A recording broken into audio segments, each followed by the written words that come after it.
levantarnos solos para caminar juntos, en el fondo esta es una revolución de cada uno de nosotros, que ante la realidad el responsable es él. Es decir, si yo voy por el metro o voy en el ascensor o voy al supermercado y veo a una persona que necesita ayuda, la primera respuesta la tengo que dar yo. La primera pregunta, la primera sonrisa debe ser mía. Por eso San Egidio tiene esta idea fundamental, que es que hay una responsabilidad personal que luego juntos podemos construir con una respuesta, pero la primera responsabilidad es de cada uno de nosotros.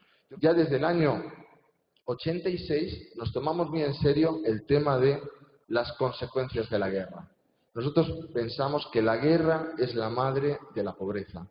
Y hay una pobreza que se puede combatir ciertamente con medios económicos, pero hay una pobreza que va más al fondo, que nace del corazón humano, ¿no? Se pueden buscar modos de canalización legal para los inmigrantes, para los refugiados que llevan, ¿no? El Papa Francisco, en este sentido, habla siempre no de dar una respuesta, porque muchas veces la respuesta no la tenemos, pero sí de escuchar la pregunta. El Papa Francisco habla de iniciar procesos. Iniciar procesos es precisamente lo que yo creo que vosotros hacéis y que nosotros hacemos y que en lo que estamos en sintonía, que es empezar a pensar que las cosas pueden ser de otra manera. No tenemos por qué conformarnos con el mundo tal y como es, ¿no?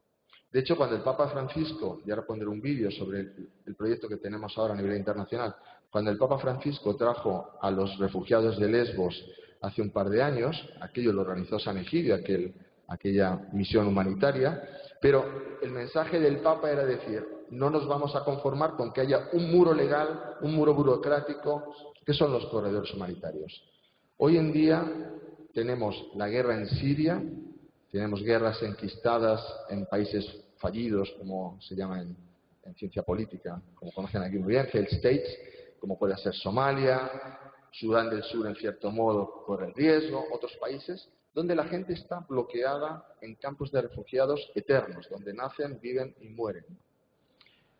Europa, ¿os acordáis?, decidió dar acogida, en España por ejemplo, a unos 17.000 refugiados de la guerra en Siria, y el año pasado no habían llegado casi ninguno, habían unos 2.000, habían llegado unos 2.000, ¿no? San Egidio, ¿qué dice en este momento? Esto no puede ser, y nosotros hacemos una propuesta alternativa a la Unión Europea y a los países de la Unión Europea para que se nos conceda, y se conceda a San Egidio, lo que llamamos los visados humanitarios. Los visados humanitarios están previstos en la legislación europea y consisten en que a ciertas personas, por motivación humanitaria, médica, etcétera, puedan venir a los países de Europa. ¿Cuál es la diferencia entre el proyecto de San Egidio y los proyectos europeos con ONG subsidiarias, etcétera? Que San Egidio se ocupa de todo. Es decir, realiza los visados, busca la financiación para el transporte y, lo más importante, busca comunidades y familias en Europa donde estas personas pueden integrarse. Nosotros no queremos grandes centros con 200, 300 personas, donde estas personas que llegan están en cierto modo bloqueadas durante unos meses hasta que se ve si estas personas pueden tener asilo y tal, sino que buscamos y se nos ofrecen múltiples familias, comunidades, etcétera, parroquias, donde estas personas, una a una, familia a familia, se van integrando, de modo que los niños van al colegio, entran en un barrio, etcétera, etcétera. Nosotros decimos siempre que la integración no se hace por decreto del Boletín Oficial del Estado, sino porque hay gente que acoge. Y por eso el proyecto nuestro incide mucho en la acogida. Actualmente, San Egidio ha traído a Europa a más de 2.000 refugiados. Como dijo el periódico El País el año pasado, una comunidad católica ha traído a más refugiados que 15 países de la Unión Europea juntos. Esto no lo digo por mérito propio, sino por demérito de una Unión Europea que después de la Segunda Guerra Mundial debería haber aprendido que hay que hacer una acogida seria a la gente que huye de la guerra, ¿no? En este momento tenemos concedidos unos 3.500 visados humanitarios en toda Europa y, como digo, todo nace de la sociedad civil.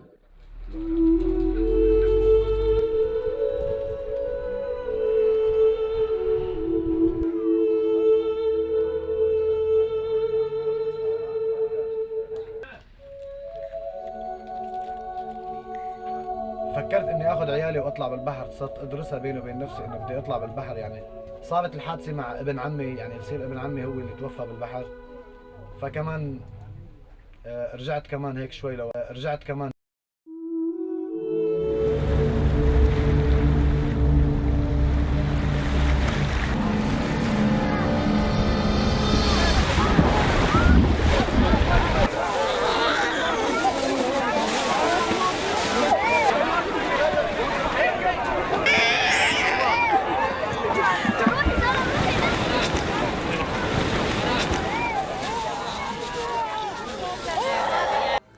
فطلعت من سوريا إلى لبنان من أجل إني أشتغل وأعيش مرتاح وبأمان أنا وزوجتي وأولادي. وبعد ما كنت عايش بلبنان بسنتين أو سنتين ونصف، فقدنا بنتنا فلك ولا طلع معها المرض في عينها، مرض السرطان، رجع لعينها.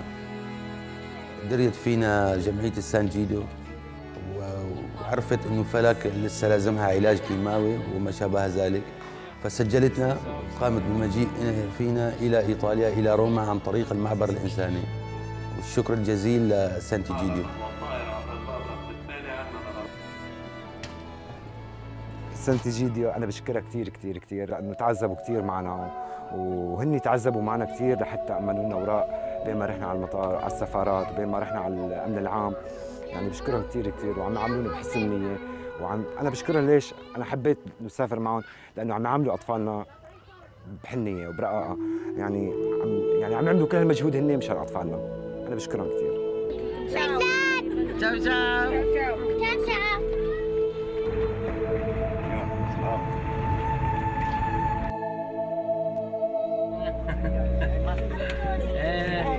Mohamed Olika, Ivan Olika, Ali Olike.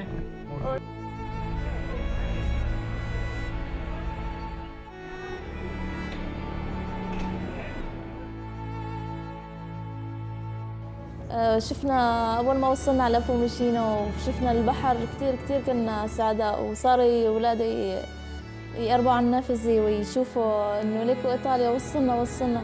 كتير كان شعورنا عظيم وكتير فرحنا، ونتمنى هالشيء يكون لكل السوريين إن شاء الله، يعني اللي حييجوا بعدنا.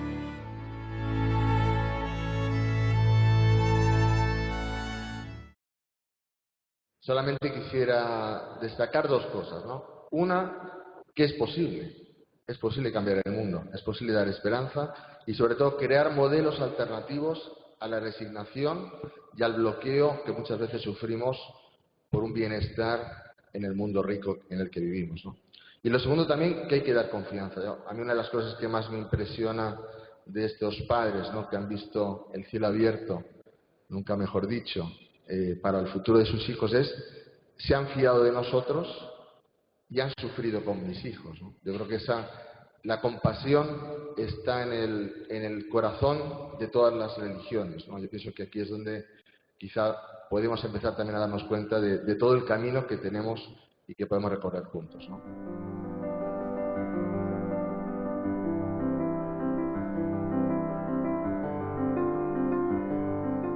Yo trabajo en el campo de la educación y la investigación en los derechos humanos, y como esto es un poco teórico, no parece que no toca tanto, siempre me gusta mostrarlo con ejemplos concretos y con ejemplos concretos locales, porque también trabajo en cooperación internacional, etcétera. Parece que son como los mundos más grandes ahí fuera, que los males ocurren ahí fuera. Pues yo quiero trabajarlo con ejemplos locales, porque uno puede trabajar en su entorno donde está aquí y ahora trabajando por los derechos humanos. Porque nos dimos cuenta que existía una necesidad entre los profesionales que llegan muchas veces por vocación o por casualidad o por cuestiones profesionales al ámbito de los derechos humanos, a veces de manera directa y a veces de manera indirecta, que trabajan en ONGs, que son funcionarios no necesariamente en derechos humanos, en cultura, en educación. Por ejemplo, este año pasado hemos tenido un fiscal de la isla de Pascua ahí en Chile, o sea que es bastante singular este caso. Es decir, gente que trabaja en diferentes ámbitos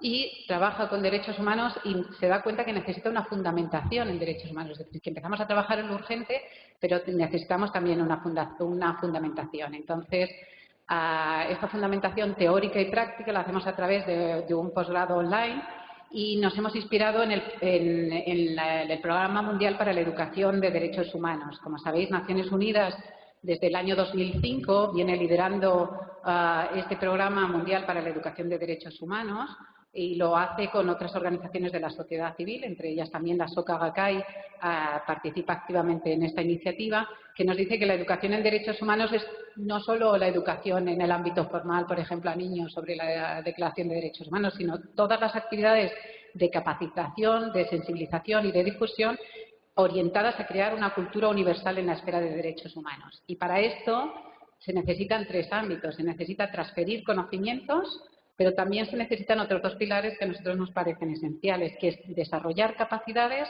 y formar actitudes. En el desarrollo de capacidades, el modelo de la Soka Gakkai a nosotros nos ha inspirado en el sentido de entender que cada una de las personas que estudia en nuestro programa de estudios es un catalizador, es un multiplicador. Va a hacer una transformación allí donde esté trabajando o esté residiendo. Y por otra parte, además, la idea es que aquello que aprenda, que aquello que descubra, refuerce sus propias capacidades, es decir, que empodere sus propias capacidades para que sea un transformador o un catalizador allí donde está residiendo. Entonces, es un enfoque centrado en el aprendizaje que dice Daisaku Ikeda, que por una parte tengan capacidad para evaluar correctamente las consecuencias de sus acciones y por consecuencias de sus acciones son acciones o inacciones, es decir, a veces no actuar también tiene consecuencias y tenemos que saber valorar que nuestras acciones o inacciones tienen unas consecuencias y cuando asumimos tanto la naturaleza perjudicial o beneficiosa de nuestras acciones, también somos conscientes de que tenemos que actuar. Una vez que tenemos esos conocimientos para valorar correctamente nuestras acciones, el siguiente paso es empoderar para realizar cambios positivos, es decir, despertar la valentía para perseverar en la adversidad y generar la confianza innata para prevalecer ante la adversidad y tener una fe en el valor ilimitado de cada individuo. En la parte de investigación en derechos humanos, la pregunta es ¿qué es investigación en derechos humanos? En el ámbito, por ejemplo, de las ciencias naturales o de las enfermedades, de las ciencias médicas, tenemos muy claro que si hay enfermedades en la sociedad como el Alzheimer o el cáncer, tenemos que hacer investigación. Pero cuando tenemos enfermedades sociales como la guerra, el hambre, la pobreza, los desplazamientos de las personas, no hay investigación de cuáles son las causas profundas que podemos hacer, no solo para actuar cuando ya han ocurrido las violaciones de derechos humanos, es decir, cómo podríamos actuar preventivamente.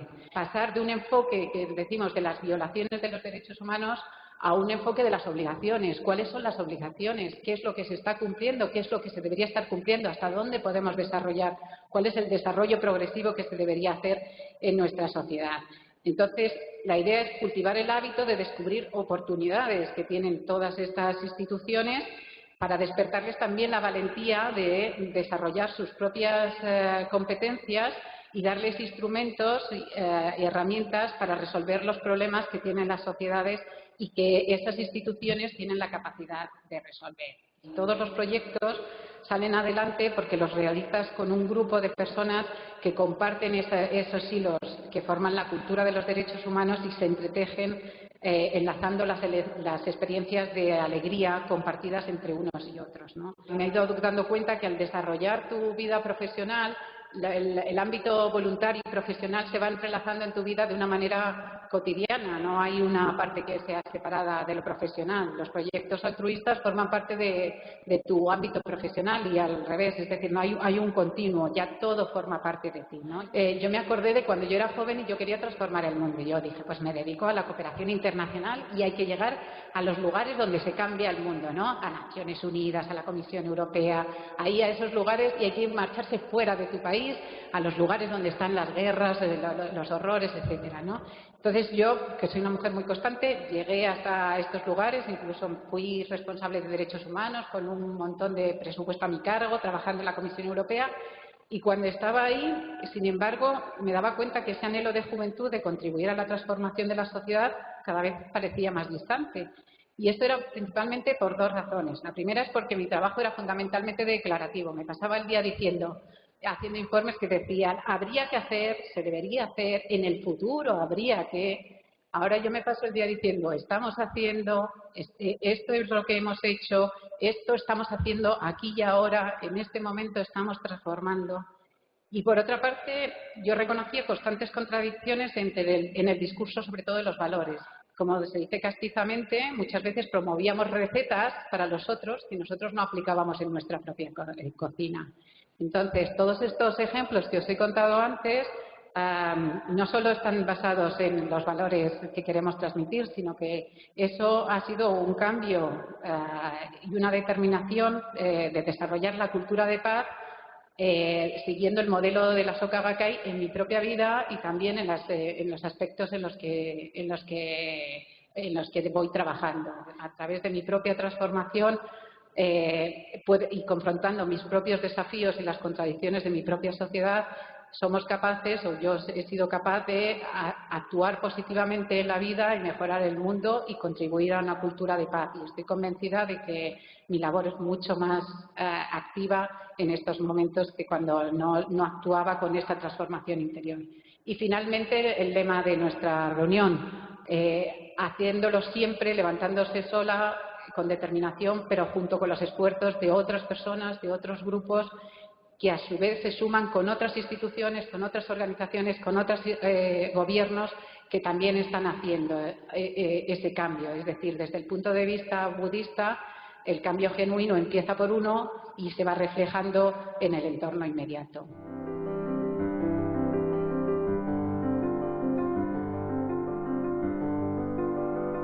Es muy difícil proteger y promover algo que se desconoce. Y es que, precisamente hablando con ellas, nos dimos cuenta de que la educación que hemos recibido en el instituto, en bachillerato o incluso en la universidad, si no estudias un grado que está especializado en derechos humanos, es nula. Yo recuerdo mis años de instituto y a mí en una o dos ocasiones me llegaron a mencionar que era la Declaración Universal de Derechos Humanos y siempre sin profundizar, siempre por encima, y normalmente eran asignaturas tan necesarias, pero por desgracia tan castigadas estos últimos años como puede ser la ética o la filosofía. Y esto ya crea un primer problema para mí de raíz, que es el hecho de que sea muy difícil involucrarte en algo que sientes como si fuese un ente, ¿no? Una nube que va volando por ahí, los derechos humanos, genial, todos conocemos los derechos humanos, pero a mí no me afecta y no es una herramienta que yo tengo al alcance para transformar mi sociedad, cuando es todo lo contrario, la herramienta que tenemos a nuestro alcance para transformar la sociedad. Me acuerdo como en la primera clase que tuve de derechos humanos en la universidad, nuestra profesora nos explicó la definición aristotélica del ciudadano como aquel que gobierna y que es gobernado a la vez. Y nunca se nos olvidará que nos dijo precisamente eso, que los derechos humanos son nuestra única herramienta para gobernar nuestras sociedades y que tienen algo que nadie nos va a poder quitar nunca, que es que son inherentes a la propia condición de ser humano. Y creo que realmente yo siempre creo que hay una diferencia y un antes y un después para mí entre haber estudiado derechos humanos y no haberlo hecho. Entonces, con esto no quiero ser pesimista respecto a la relación que podemos tener los jóvenes con los derechos humanos, pero es una realidad que si queremos intentar crear o que haya unas iniciativas que estén lideradas por jóvenes respecto a derechos humanos, tenemos que crear una conciencia que no hay. También es verdad que la propuesta de paz este año, Daisaku Ikeda menciona que el grupo central de jóvenes que participaron en ICANN, en la propuesta, la campaña para la abolición de armas nucleares, versaban la edad entre 20 y 30 años. Obviamente eso es una iniciativa juvenil, pero no podemos olvidar hacer esta reflexión de que todavía hay que potenciar más iniciativas ciudadanas lideradas por jóvenes y crear la conciencia necesaria para ellos, el primer paso para que nos convirtamos de verdad en agentes de cambio. Y una vez dicho esto, me gustaría hablar un poco de la iniciativa juvenil que yo he participado en mi época universitaria, que es dentro de ADUE, de la asociación que teníamos en nuestra universidad. Había una rama de voluntariado en la que hacíamos muchas cosas, pero una de ellas eran los desayunos solidarios. En los desayunos solidarios, básicamente lo que hacíamos era que quedábamos cada sábado en Sol, en la estación de Sol, a las 7:30 de la mañana, y como su propio nombre indica, preparábamos desayunos para la gente sin hogar de Madrid, que nos dimos cuenta de lo ignorantes que podemos llegar a ser, ¿no?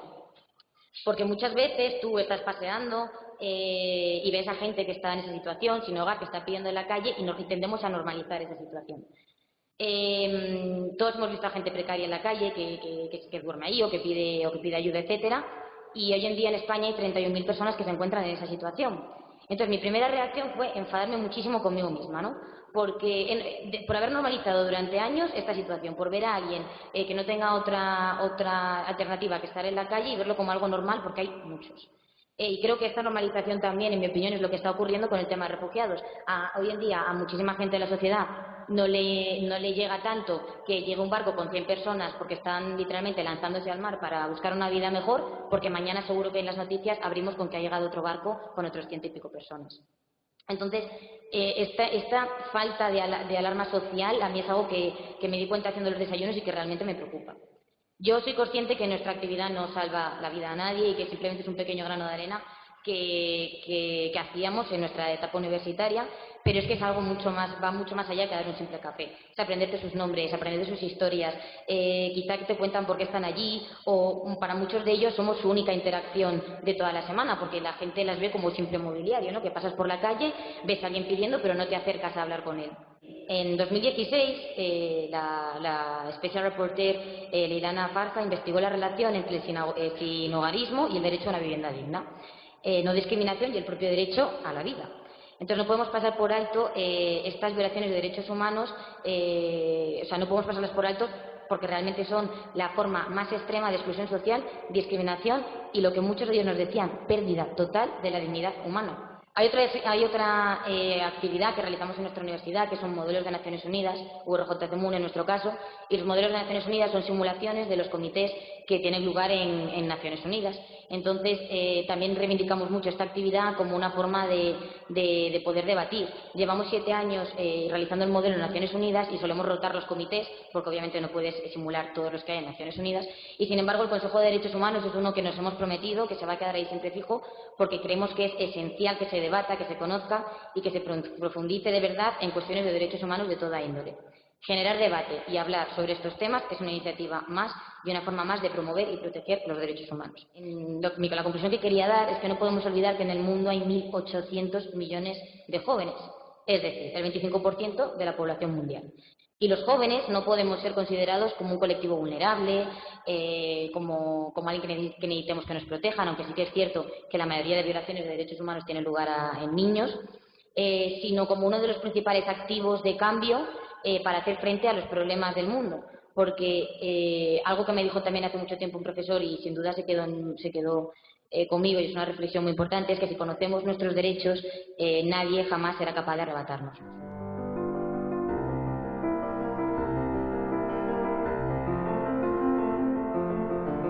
Desde mi experiencia procuraré contar cómo la juventud se puede y se debería movilizar para proteger los derechos humanos. Me especialicé en cooperación internacional al desarrollo y desde 2008 soy profesional del tercer sector en el campo de la educación al desarrollo y la ciudadanía global. A lo largo de estos 10 años de trabajo he alcanzado objetivos importantes a nivel de crecimiento mío, personal y de las entidades que he integrado, consciente de la suerte de poder dedicar mi vida y mi carrera a unos objetivos tan importantes como la educación por la paz y la protección de los derechos humanos. Para ubicarnos voy a enumerar y explicar brevemente los principales enfoques del tercer sector. El primero es el asistencial. Se da prioridad a valores como el altruismo, la beneficencia o el voluntariado.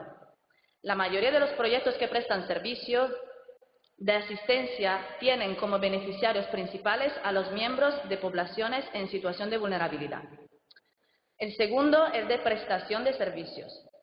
A este grupo pertenecen todas aquellas organizaciones que establecen vínculos estrechos con los gobiernos y las instituciones oficiales para prestar servicio de carácter fundamental. Por ejemplo, son las que complementan las políticas públicas en sectores como la salud, la educación y el empleo, entre otros. El tercero es del desarrollo social. El núcleo del enfoque de desarrollo social lo componen proyectos cuyo objetivo es combatir problemas como la pobreza, la exclusión, la inequidad, la desigualdad y otros de índole estructural. Las ONG con este enfoque actúan para aumentar la autogestión y el compromiso de los beneficiarios y para contribuir al fortalecimiento de la sociedad civil y de los valores de la democracia y la participación ciudadana. También desempeñan un papel esencial en situaciones de emergencia humanitaria y para ayudar a personas refugiadas. En 2008 tuve mi gran oportunidad laboral y de voluntaria pasé a cubrir un puesto de técnica en movilización social. En octubre de ese mismo año me incorporé en otra ONG, como ha comentado antes Pablo, como responsable del Departamento de Movilización Social. Y me especialicé en la ayuda a personas y pueblos refugiados y en la defensa y promoción de los derechos humanos. Cuando en 2009 conocí el budismo Nichiren y después ingresé a la Soka Gakkai, me di cuenta de cómo mi vida había progresado de forma natural hacia algo que siempre había estado presente: luchar por la felicidad mía y de las personas. Como joven soy muy sensible a todas las temáticas, urgencias y emergencias sociales y suelo responder a ellas desde mi sentido cívico y también desde mi lugar de trabajo. Sé que es una suerte y al mismo tiempo una gran responsabilidad. Veo a diario violaciones de derechos humanos, testimonios de personas refugiadas, desplazadas, víctimas de violencias, abusos y catástrofes naturales y humanitarias. Vivimos en un mundo donde las enfermedades, la pobreza y los conflictos son globales e interconectados y con responsabilidades claras. Sin embargo, esas responsabilidades son de cada uno de nosotros también, como actores y actrices de una ciudadanía local y global, en la cual podemos crear redes de apoyo, diálogo y asistencia mutua. En referencia a esto, tengo muy presente el llamamiento conjunto de Daisaku Ikeda y el Premio Nobel por la Paz Adolfo Pérez Esquivel del 5 de junio de este año, 2018, y bajo el título "A los jóvenes del mundo, un llamado a la resiliencia y a la esperanza", los dos intelectuales se dirigen a nosotros los jóvenes con estas palabras: la fuerza de la unión solidaria nos permite resolver cualquier problema. Confiamos en que los jóvenes asumirán la búsqueda de soluciones, solidarizándose desde su lugar de pertenencia, identidad cultural y espiritual, generando todo un oleaje de acción dinámica y colectiva.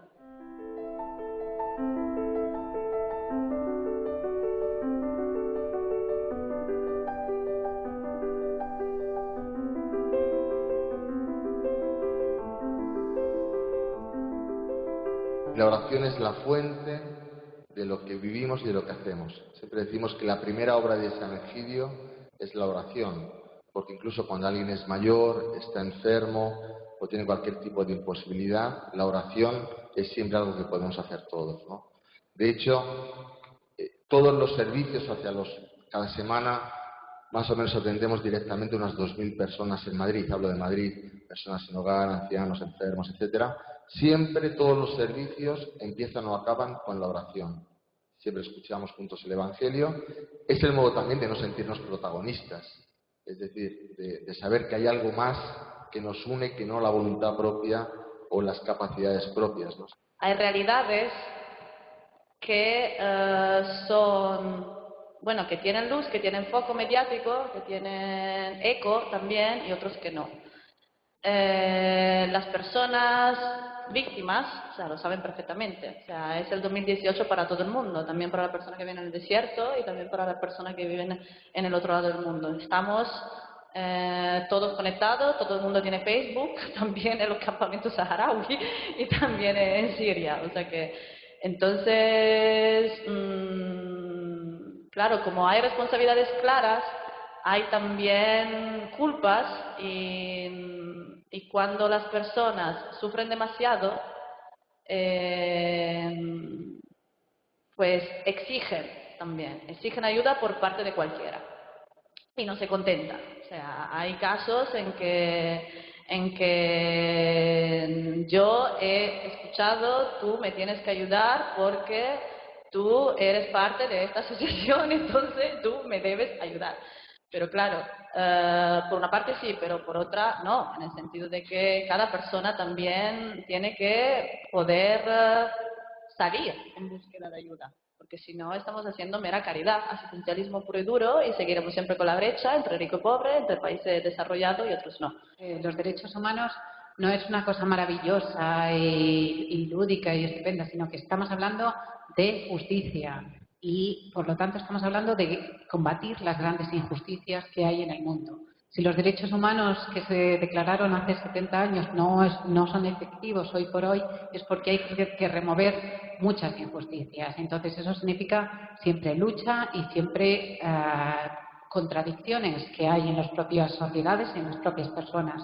Por eso, esto que decía, que intentamos hacer métodos en los que cada uno examine las propias contradicciones que hay en sus propias, en cada una de las personas y en las propias sociedades. Es decir, creemos que toda la persona tiene dignidad, que todas las personas en el mundo tienen esa budeidad y son dignas de esa dignidad.